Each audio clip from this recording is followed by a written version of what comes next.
BoxingVoice.com live here with Peter Kitchalk of Quillin, man. Peter, coming off that impressive win over Lucas Konechny. How you feeling, man? When's the next time you're going to be in the ring? That's what everyone really wants to know.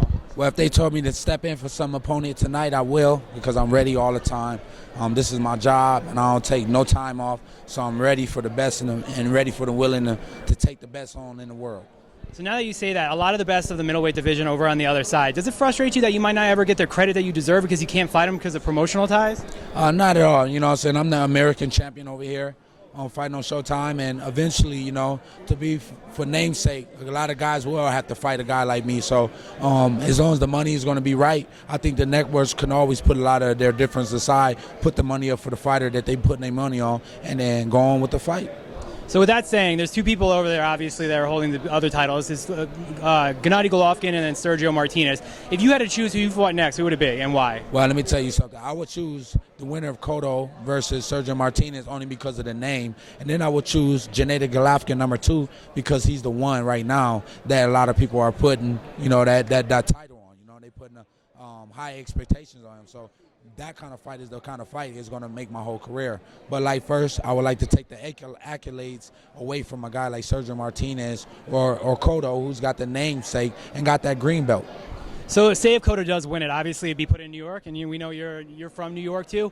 So I guess what would it mean to you to fight inside of Madison Square Garden? And then on top of that, what is it going to take for you to become a headliner at Madison Square Garden when you're fighting, I guess, a challenger yourself? Well, I'm just as close to a main event in Barclay already, and Barclay is actually the place to go right now for boxing. So, you know, I'm not the guy that, you know, come up with the business ideas or nothing like that. I'll come up with the creative punches that I put guys down with, or how to win and take the victory. You know, my main event, you know, if I had 3 people watching in my mom's bathroom, I still make a fight. So, you know, I really don't think too much along the lines. I think it's when it's your time to shine, you will not be denied. And I'm just waiting for my time right now, and you know, I'm staying focused on the prize. Unifying the belts is one of my future goals, and hopefully I can reach them.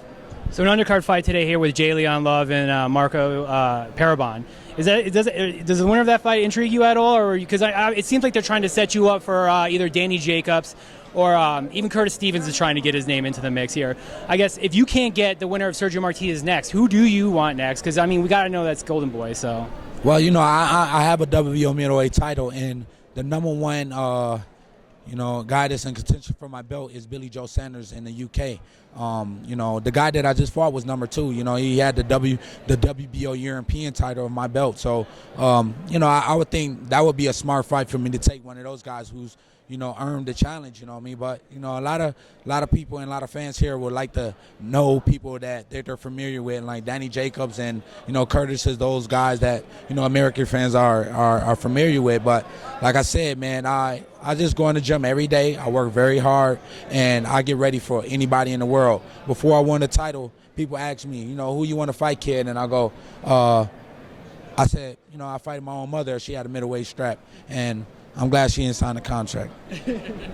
All right, last question. I'll let you go. You got some people here that want to take some pictures with you. Who do you got in tonight's fight? Can Mike Maidana upset the apple cart? Well, I'm going to tell you straight up. I'm from Grand Rapids, Michigan, and, you know, Floyd, making it out of that city is hard enough, you know. So anybody that can make it out of that city, man, I have to always side with them. But in this fight, my personal, you know, my personal preference don't have anything to do why this fight is being made. I think Floyd Mayweather, where he's at, is looking to take the most lucrative fights for him to finish out his career as being one of the best in the sport. So, you know, I think I'm going to go with Mayweather in a decision, but we can also say that, you know, Maidana always has a puncher chance. And the fight is a fan-friendly fight because you got a boxer versus a pure slugger, pure brawler who's going to come and put the pressure, throw anything from anywhere. And you're going to have the guy in front of him like Mayweather that's going to have to stop that challenge that, you know, Maidana is trying to present to him. And I think that's why this fight is an interesting fight to watch. And I'm glad to be in attendance, and I hope you're glad to be in attendance as well, and all the fans tuning in and watching. Lastly, shout out any social media that you have for the fans to follow you. I want to shout out my wife, first and foremost. She's pregnant with my first kid. I'm very thrilled to have a wife that believes and supports me and gives me structure to be the best champion I can be.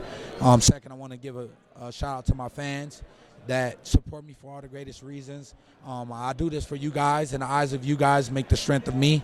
And also, before I can even say anything, I want to thank God for just allowing me this morning, getting up, take a breath of fresh air, and live another day.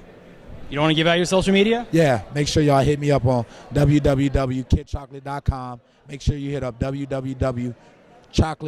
kidchocolate.tv. Hit me on my Instagram at KidChocolate, as well as on my Twitter at KidChocolate. Man, y'all just keep supporting me, watching me, because I make it a TV show every day. Thanks a lot, brother. Thank you.